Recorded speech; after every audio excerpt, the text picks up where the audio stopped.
Please let us know. You can use the chat feature, and I will be monitoring the questions, and then at the end we'll take a Q&A.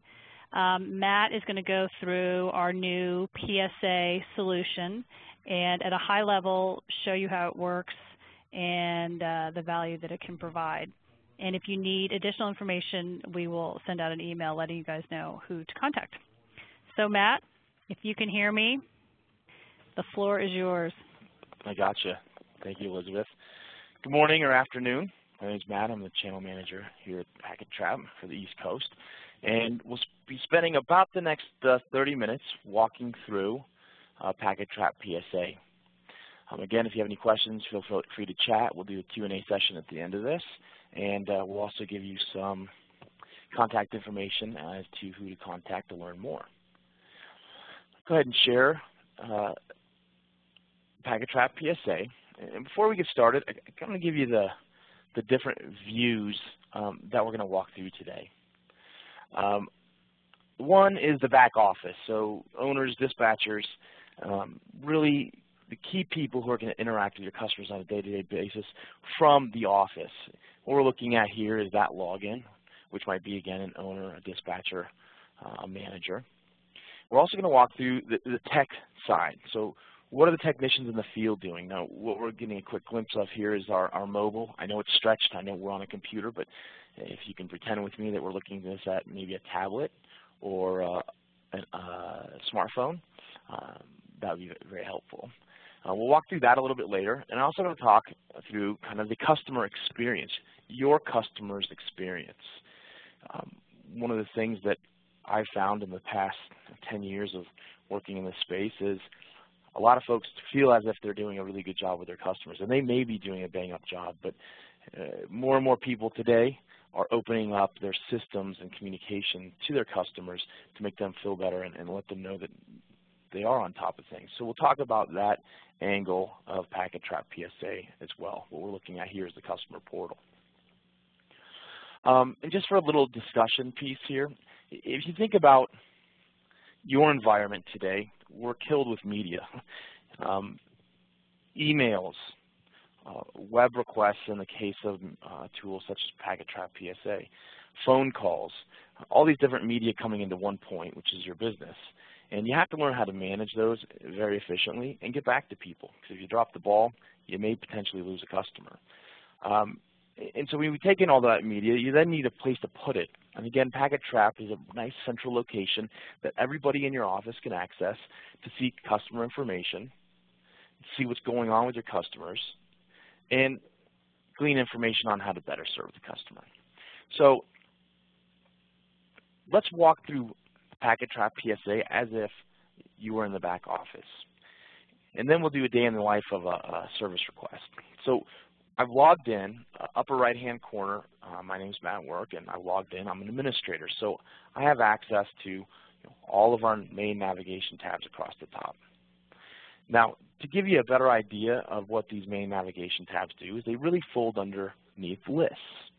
So if we think of our customer and our contact lists, service requests, this is going to give us all of our service requests and their various statuses, due dates, assignments, really nicely folded up under our service request tab.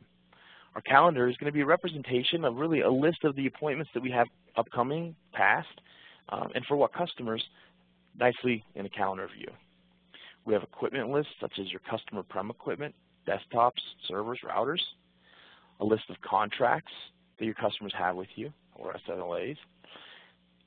Our billing tab shows us all the work orders that we've opened, completed in the field, maybe completed remotely, and have closed and are now wanting to send over to a billing application to send out invoices and track accounting. And last but not least, we have our reports tab, which is a list of reports. On the far right is the settings. This is where the administrator will get in, configure things such as if you don't like the word service requests and you've used the word work order for years, it's okay. You can go into the settings and change the name of your request to work orders. But for today's webinar, we're going to be referring to them as service requests. So let's first talk through our customers. A lot of folks call me, and the first thing that they want to do is just tame the chaos. And the problem is some people have most of this information in the back of their mind, or they've got it on in desktops and file cabinets, and to them success is simply having one location, a central location that everybody has access to, that's a buffer between them and their accounting system to gain access on work that we've done for customers. So I clicked on the Customer tab, and here you can see that we've got a list of our customers. We can access a customer by our quick jump key to get the first letter of the company's name.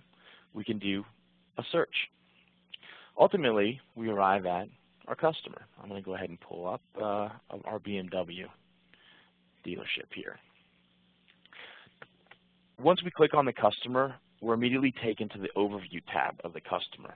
And we've landed here on Pikes Peak BMW. That's going to be our guinea pig for today. And we've landed on the Overview tab for this customer. The goal of the Overview tab is to show us the most pertinent and recent information for this customer.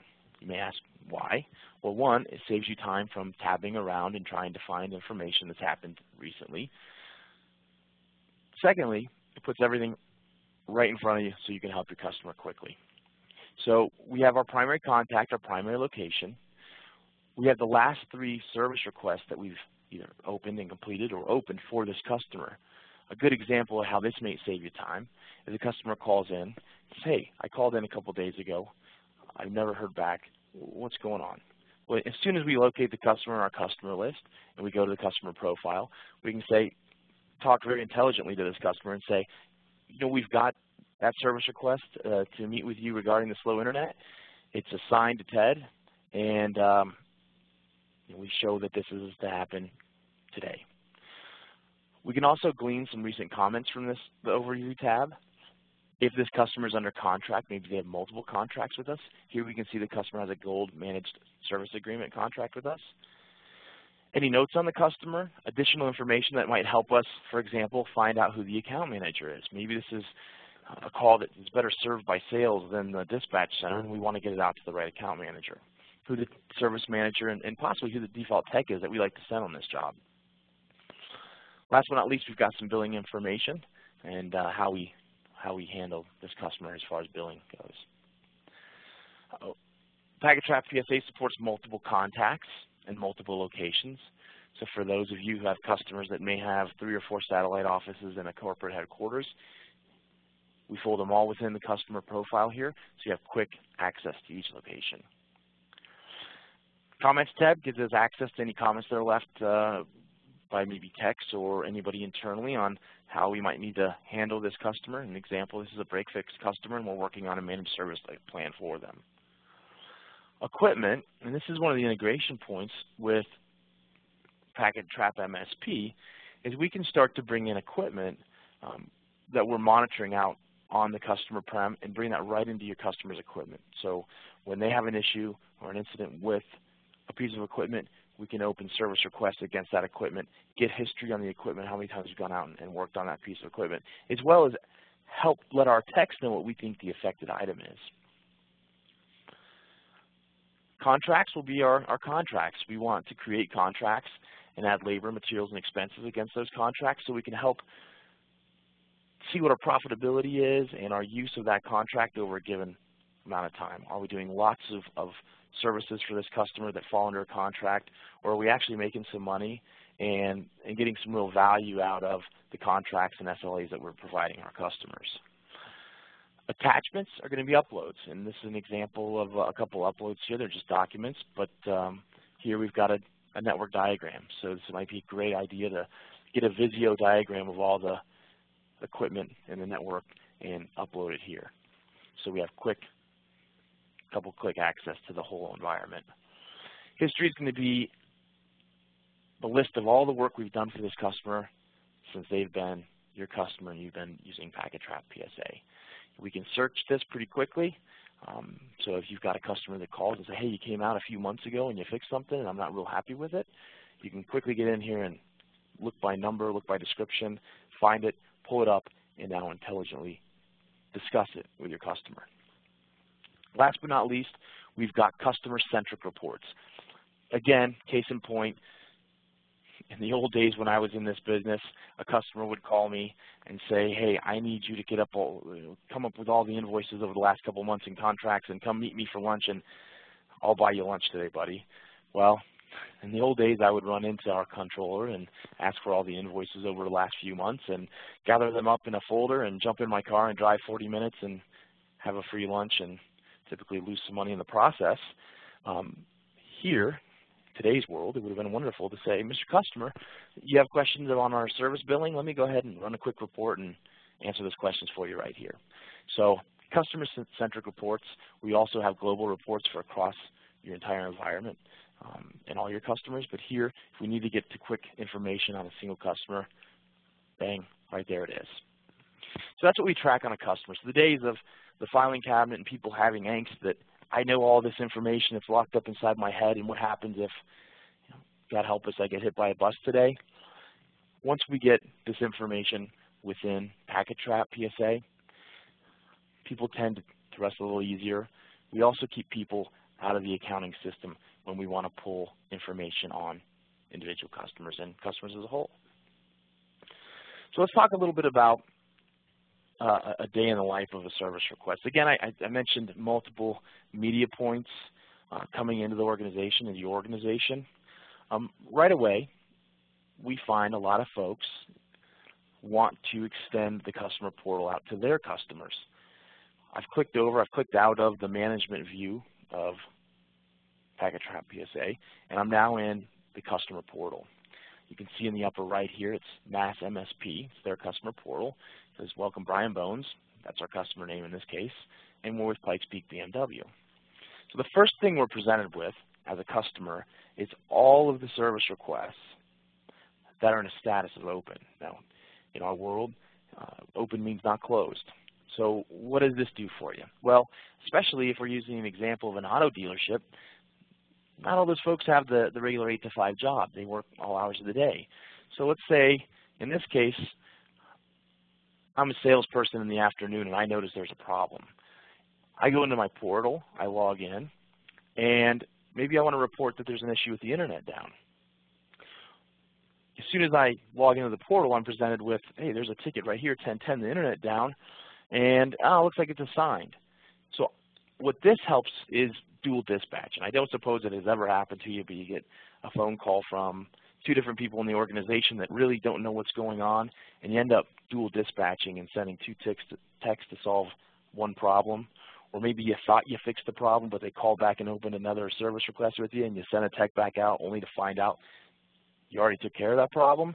With the portal, one of the hopes is, one, the customer can get in and say, oh, looks like we've already opened a service request for that. I can go back to work. Now, we can also allow the customer to drill down, and here's a little bit more information about this internet down, who opened the call. So again, I'm the salesperson at the BMW dealership. I can see, okay, the owner, Brian Bones, he opened this ticket. We're good to go. They can see any equipment that's affected, any comments on this, any items, which are going to be our labor, material, and expense items that are applied to this, and the billing status. Again, they can go through the tabs individually as well. If we've got some additional information on this internet down, maybe I got a strange error when I went to the internet and I happen to get a snippet or a screenshot, I as the customer can update you, letting you know, hey, here's the error I got, here's a picture of my screen, maybe this will help. So we could simply just add an attachment. They can also add a comment. I could say, wow, the internet's back up. Don't worry. No need to come. And that'll go out and notify you that the customer has added a comment. Well, going back to really the media that's coming through, one of the big value props on the portal for you to offer your customer is an easy way to open requests. They don't need to pick up the phone. They don't need to shoot off an email to an email address that they don't remember. They simply log in, go to the new service request tab, and indicate what the problem is.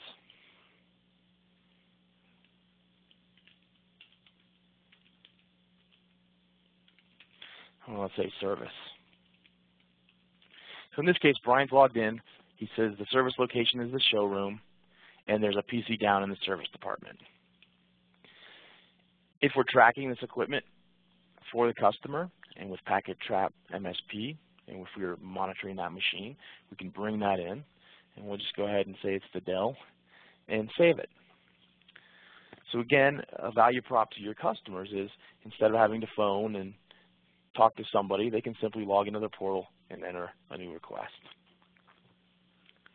Last but not least, on the portal, we have shared files. So again, if we had a network diagram that we wanted to give our customer access to, or any documentation, maybe it's how to do business with us, we can put that in their portal and they can refer to it, download it, digest it.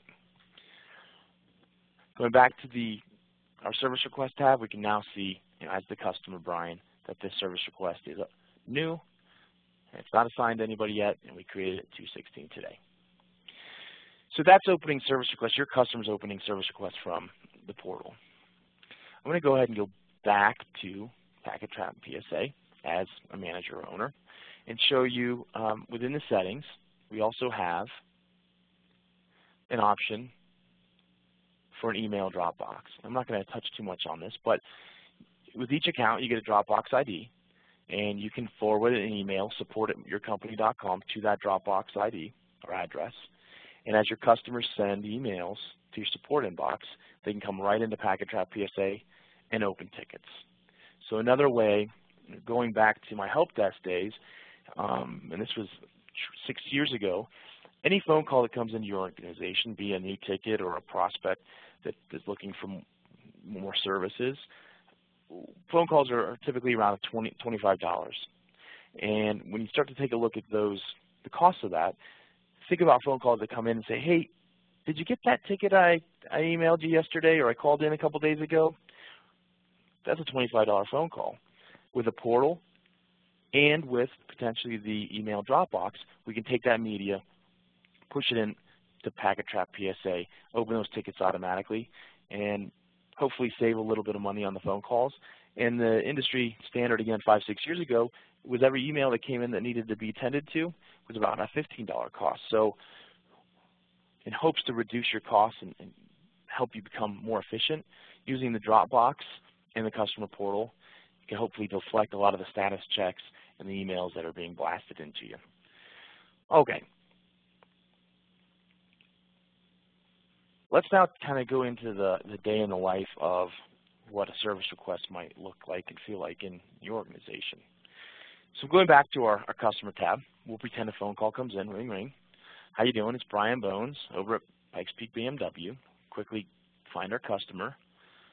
We're presented with the overview of the customer, so we can quickly glean information if he has questions.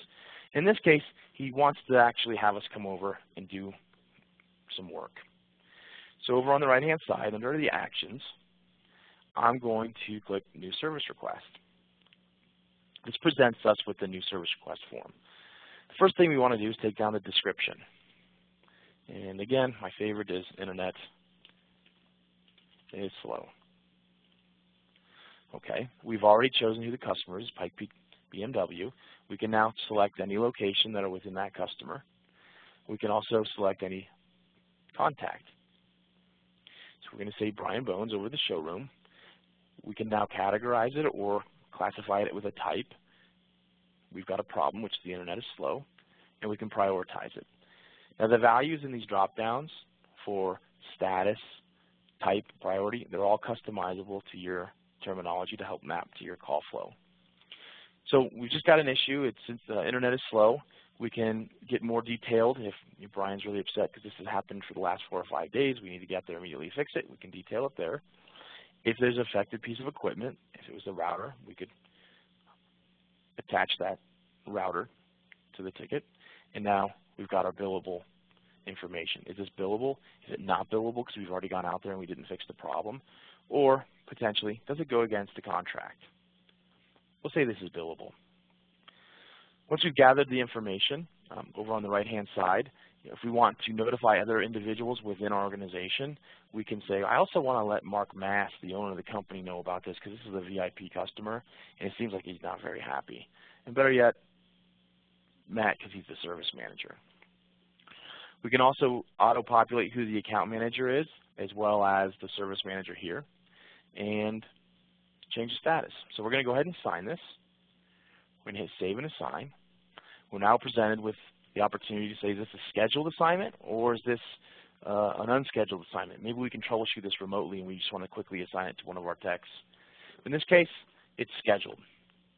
So we're going to go ahead and schedule it, and we're on the phone with Brian. We're saying, hey, Brian, let me find out who the first available person is that we can get out there to help you. We're opening up our availability grid here, and let's say Brian throws us a curveball.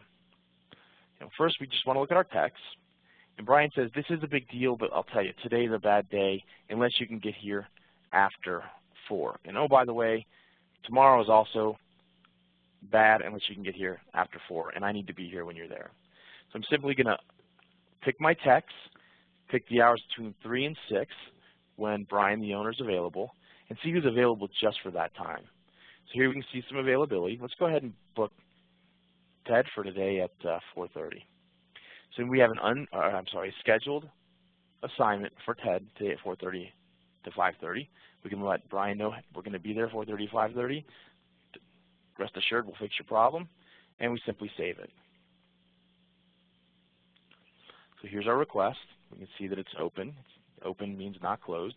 It's assigned, and it's assigned to Ted Smith.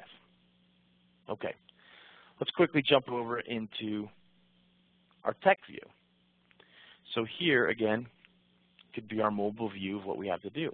As a technician, I can see all my appointments for the day, all the requests that are assigned to me, and everything that I've recently viewed. Let's go ahead and refresh this and see if we get our ticket in here. Okay. So in this case, we had an incident where we needed to regenerate a blowfish key for a website. Well, that one's completed. We'll jump over to this one. Help a new hire set up with iPhone and iPad. Well, as a tech, all I need to do is go to the right-hand side and complete my assignment. Oops. Let's log in. This is our login page. Apparently I timed out. Okay, going back to our dashboard, let's go ahead and complete our assignment to help this customer over at Northwestern Mutual set up an iPhone. So we're presented with a comment. What did we do?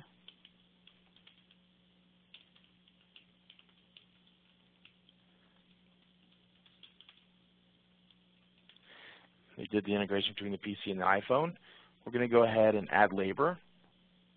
It took us 2 hours to do this, and it's a sample labor rate, and this is what we did. If we want to enter it either with our labor or with our a comment change, we can do that, or with our status change. Now we simply just want to save it. Okay, our assignment's complete. Here's our customer information, and this is the assignment that our tech completed. All we need to do now is jump back to the dashboard. We can see these are completed. I have one more appointment for the day over at Pikes Peak BMW, and I'm done.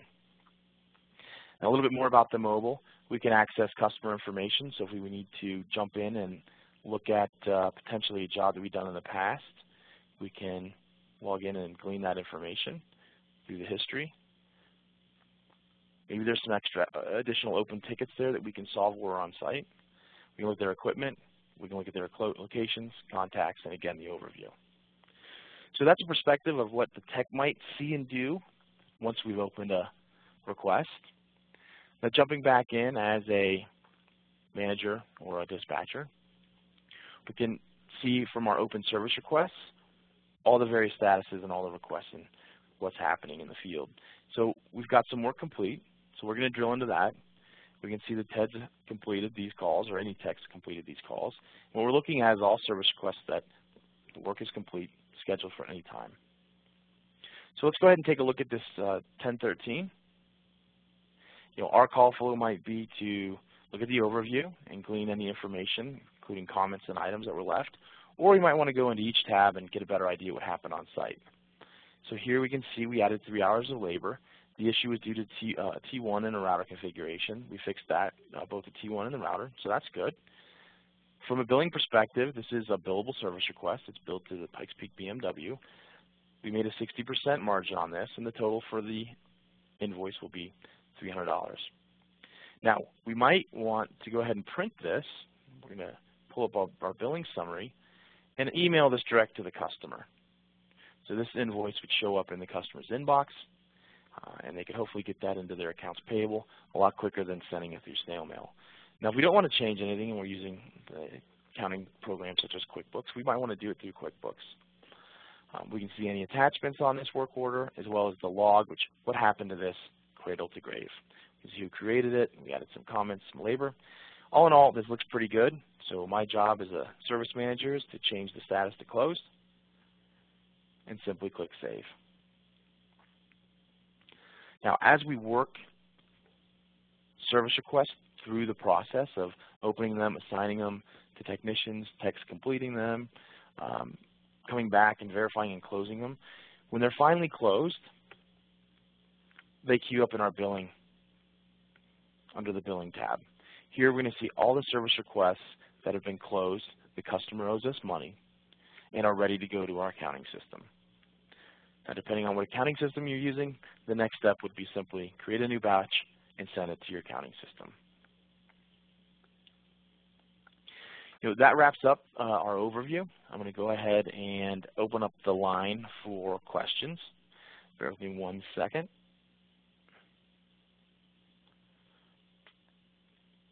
Now again, if you have additional questions, feel free to contact your sales rep.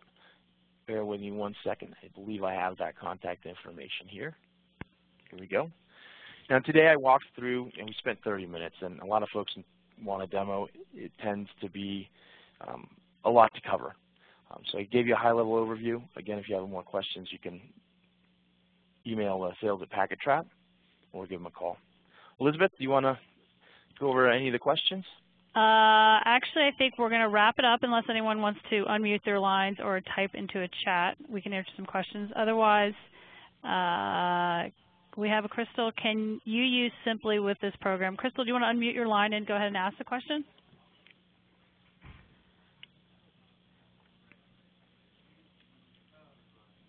Oh, she's online. Okay. That's all right. So Simply today, right now, we don't have out-of-the-box integration. However, I know that we've had customers that have used our XML exports as well as the Excel exports that we have to get information into Simply. Good question, thanks. Yep. Okay, thanks. Anything else, Matt, that you want to cover? Otherwise, we'll wrap it up and we'll let everyone go about their business for the day. No, I think I'm good for the day. All right. Thanks, Matt. Thanks, everyone. Thank you.